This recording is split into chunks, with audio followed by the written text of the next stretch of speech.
Any questions, please? Mr. President, yes. You promised on the campaign trail to bring forth a manufacturing renaissance. You just mentioned $17 trillion in your first 7 months or so. Right.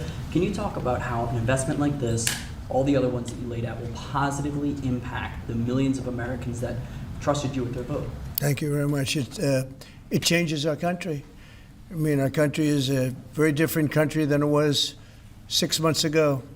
And people like Tim are coming. We had Micron in yesterday. We had all of the big, great companies that you read about, you don't know about, but you read about. Many of them were making products outside of our country. Foolishly, we lost them. If we had the right person sitting in that seat, that would have never happened 20 and 30 years ago. When you look at the chip business, it would have never left our shores. We had 100% of chips originally, and then we slowly got taken down to nothing. We have the biggest chip companies, the both of them, but we have the biggest in the world coming in. They're going to Arizona and beyond. And we're going to have, in a short period of time, we'll be up to almost 50% of the chips from starting in nothing. And that's something. But we have the greatest companies in the world coming into our country. And that means jobs, and it means wealth. And wealth means security for our people. Okay? Brian? Yes, sir. Congratulations on this investment, President Trump. Thank you. What a great example of putting America first. What does the labor force look like to fill these jobs that you have? Do we have enough skilled American workers to fill this? Well, we do have a lot of workers, and we have a lot of workers that hadn't been looking for work because they were disincentivized, frankly.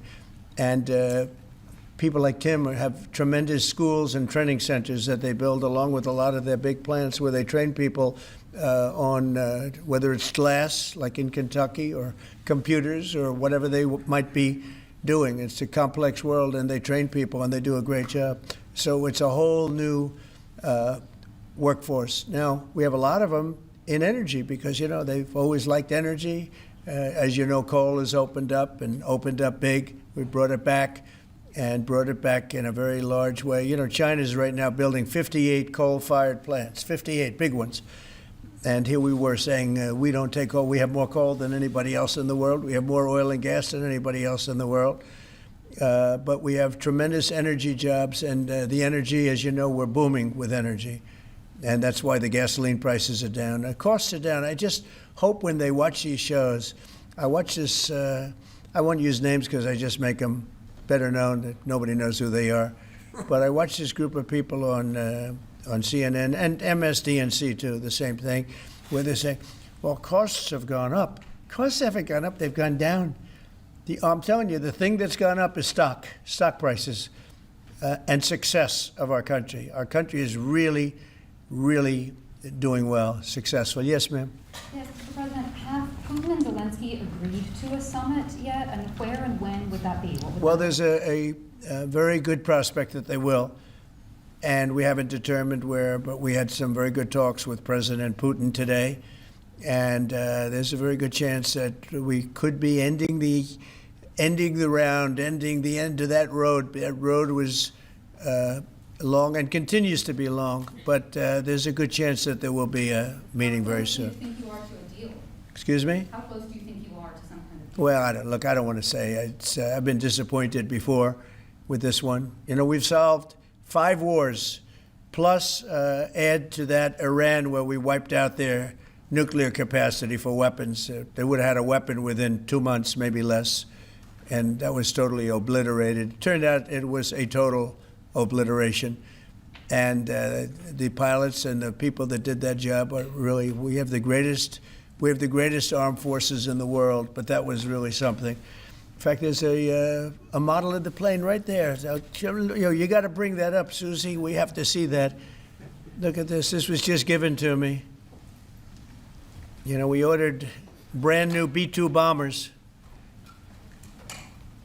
This is a plane that over a period of 36 hours of constant flying. Look at this. So this is the brand new one they just ordered. Similar, but actually quite different. It's new and enhanced. It's an amazing machine. It went 36 hours. We had 52 tankers up in the air loading up our planes because this was surrounded by F-22s and F-35s, and it was flawless. Tim. Even you would say it was flawless. And every one of those bombs hit their target. And then we had Tomahawks shot in from a submarine 300 miles away, and they hit every single Tomahawk hit its target. It was amazing. And that was a big threat. That was a nuclear threat. And here's the new one that we just ordered, a large number of them. I'll put it up. Mr. President, what was the breakthrough today? Did Vladimir Putin make some kind of concession that he hasn't been willing to make before? I don't call it a breakthrough. I mean, we've been working on this a long time. There are thousands of young people dying, mostly soldiers, but also, missiles being hit into Kiev and other places. But in terms of soldiers, I think Russia's lost over 20,000 since the beginning of the year. 20,000. And I guess the estimate for Ukraine is about 9,000. It's a terrible situation. We want to get it stopped. We don't have American soldiers there, but I feel I have an obligation to get it stopped. This was not my war. This war would have never started, not even a chance. And it didn't start for 4 years. It went 4 years and didn't start. But this is Biden's war. This was on his watch.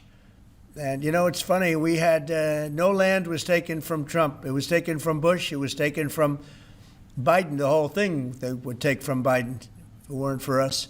But it was taken by Obama. Take a look at what was taken with all of the land that was taken. Nothing was taken by Russia from us. Not 1 ounce of land was taken. I'm here to get the thing over with.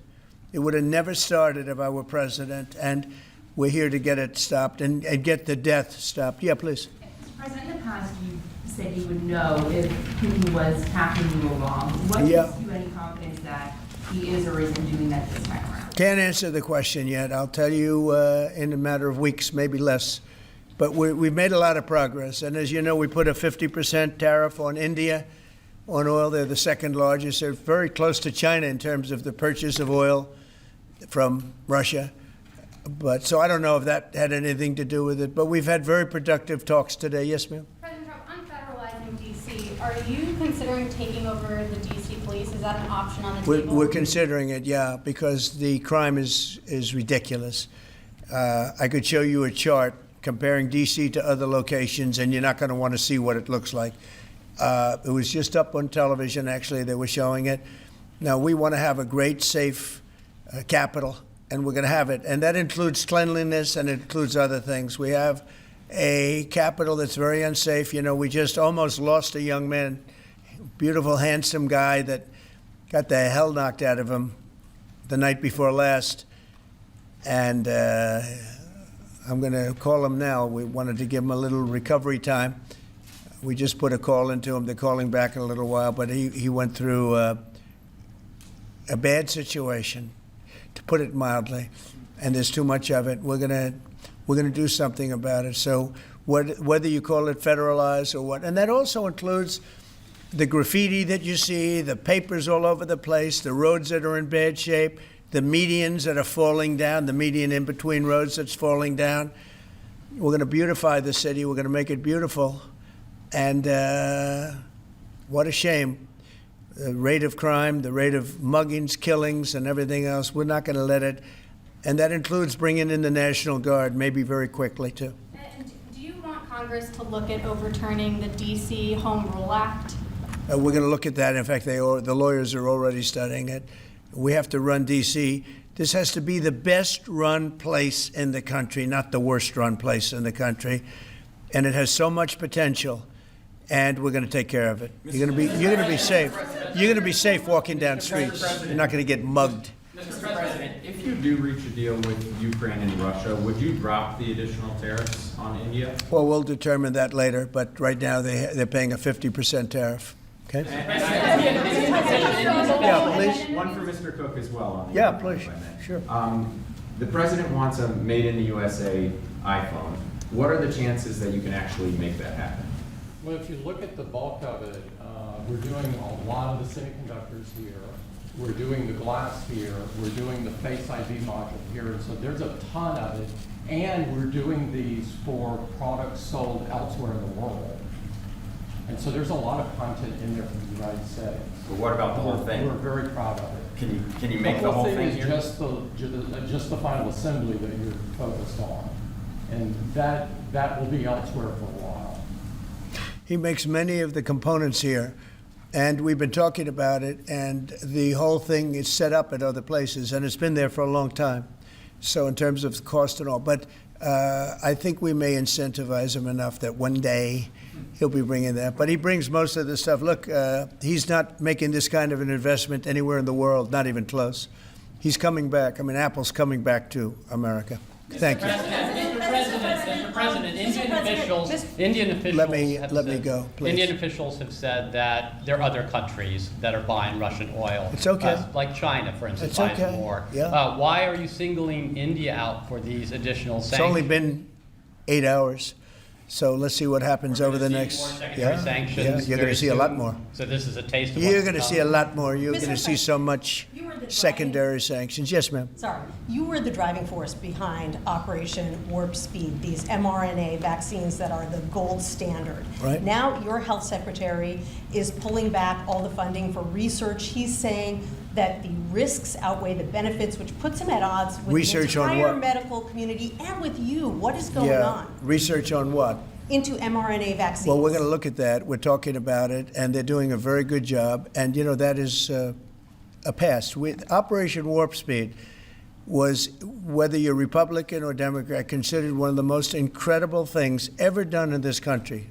The efficiency, the way it was done, the distribution, everything about it has been amazing. But, you know, that was now a long time ago, and we're on to other things. But we are speaking about it. We have meetings about it tomorrow at 12 o'clock, and we'll determine. We're looking for other answers to other problems, to other sicknesses and diseases, and I think we're doing really well. Yes, ma'am, please. Thank you, Mr. President. You said many times that you want to stop wars in the Middle East. Now, Prime Minister Netanyahu is contemplating reoccupying Gaza entirely. Is he defying you, sir, or are you giving him a green light? Well, we have stopped wars in the Middle East by stopping Iran from having a nuclear weapon, and they're you know, they can say they're going to start all over again, but that's a very dangerous thing for them to do, because we'll be back. As soon as they start, we'll be back. And I think they understand that. They're just words. But no, we've stopped a lot of wars in the Middle East. If you think about what we did with Iran, Iran was the perpetrator of hate, a very evil place, and I think it's going to be a lot different in the coming years. Mr. President, did you talk to on the India penalties, do you have any similar plans to enact more tariffs on China as it relates Could to their happen. purchases? Could happen. Depends on how we do. Could happen. Brian? Yes, I've got an entertainment-based question for you. A few weeks ago, Stephen Colbert announced that he was leaving his show. Howard Stern announced that he and Sirius XM Radio are parting ways. Do you think the hate Trump business model that's been in the entertainment business is going out of business because it's not popular with the American people? Well, it hasn't worked, and it hasn't worked really for a long time, and I would say pretty much from the beginning.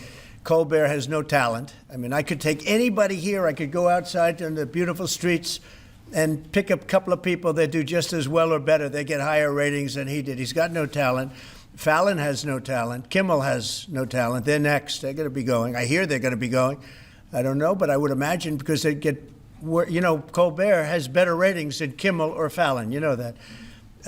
Howard Stern, it's a name I haven't heard. I used to do a show, used to have fun, but I haven't heard that name in a long time. What happened? He got terminated? Yeah, they're going to separate ways because I think what they're offering salary-wise is real low than what he's getting. You know when he went down? Whenever you want.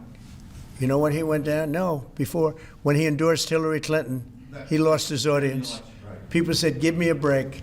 He went down when he endorsed Hillary Clinton. Mr. President, Have you talked to Governor Cuomo? Started interviewing Fed candidates yet? Yeah, we've started the interviewing process. Scott and I and Howard, a lot of people, JD, we have some great candidates. It's probably down to 3. He doesn't want the job. He said, do you like this job better? Yes, sir. I mean, he was a candidate, but I don't think he'll take it. Are there I any don't. candidates I really from- don't think he'd take it, Are there actually. any candidates from Wall Street, Mr. President? Yeah. Essentially, we're all from Wall Street, aren't we? You know, when you get right down to it, the term Wall Street. Yeah, please. Yep, you made your tax cuts permanent. You mentioned that the tariffs are bringing in a ton of external revenue. You've opened up markets, the EU, Japan, South Korea, many others, to American goods like we've never seen before. How much growth can we expect in the economy now that this model of yours is sort of beginning to really take off? Well, I think the growth is going to be unprecedented. I think we're going to have growth that's unbelievable. Now, remember, we're building and just starting to build a lot of these incredible plants. We talked about the electric facilities that we're building, the generating plants, electric generating plants. They're massive, and they're going to be great. And they're going to sell excess electricity into our grid. So we're going to be having much more electricity than we ever had. And those plants are going to be taken care of individually.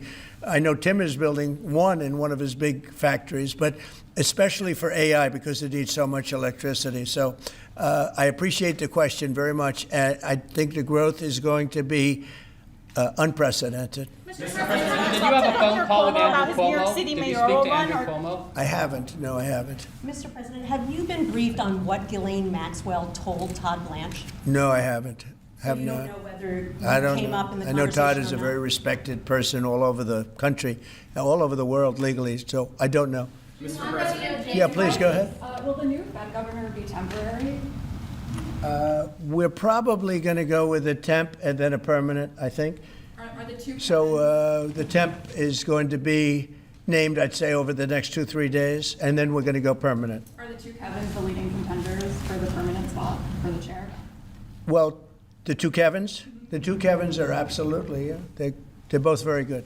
Mr. President. The two Kevins, is very good. Mr. President, is Vice President Vance hosting a gathering this evening to talk about how to respond to the Epstein situation? Is he working on what? Is he hosting some kind of gathering of top advisors this evening to talk about how to respond to the Epstein situation? I don't know. I could ask you that question. I don't know of it, but I think here's the man right here. I saw it reported today, and it's completely fake news. We're not meeting to talk about the Epstein situation, and I think the reporter who reported it needs to get better sources. Look, the whole thing is a hoax. It's put out by the Democrats because we've had the most successful 6 months in the history of our country, and that's just a way of trying to divert attention to something that's total bullshit. Okay? Yeah, please. A new Gallup poll says that Elon Musk is the most unpopular public figure in the country right now. I'm wondering, do you miss having him around the White House, or is that poll accurate? I don't know if the poll's accurate. I think he's a good person. I think he had a bad moment, really bad moment, but he's a good person. I believe that. President Trump, are you keeping that 10 and 12-day deadline? China facing potential secondary sanctions for Yeah. Russian oil. Them having that tariff or sanction rather or not hinges on what going forward? It may happen. I mean, I don't know. I can't tell you yet, but we did it with India. We're doing it probably with a couple of others. One of them could be China. Yes. Are you keeping that 10 to 12-day deadline that you had given Russia after today's talks? Yeah, we're pretty much getting close to it right now, but we're having very serious talks right now about getting out of Ukraine, getting it settled, getting it ended. Should have never started, would have never started. If I were president, it would have never started. I want to thank Tim Cook. He's a great, great man, a visionary, a businessman, just about every quality he can have other than athleticism. I don't know about that. I'm looking at him. I'm not 100% sure about you. You're a good athlete. I'll bet you're pretty good. I think he's good at everything, but I want to thank you very much, Tim. Thank you, sir. Congratulations.